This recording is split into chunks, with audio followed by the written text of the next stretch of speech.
Po dolgih mesecih je 7-letna Daniel spet v objemu svoje mame.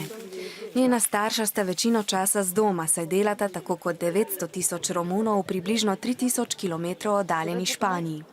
Tako so Daniel in njuna dva brata večino časa sami ali z babico, kar ni vedno lahko.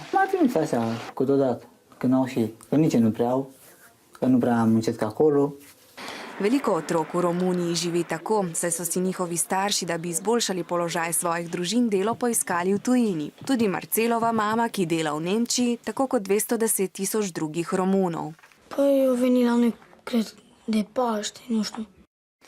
Državljani Evropske unije se lahko zaposlujejo v katerikoli izmed 27 držav članic. Letno se tako iz ene v drugo državo preseli 1 300 000 državljanov Evropske unije. Delavci se večinoma selijo zato, ker v drugih državah lahko zaslužijo več kot doma.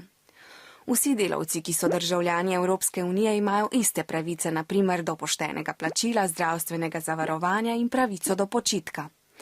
A različne nevladne organizacije, kot je na primer 15O, opozarjajo, da so delavci, ki se iz revnejših držav članic preselijo v bogatejše, pogosto izkoriščani, delajo težka in umazana dela za nizko plačilo.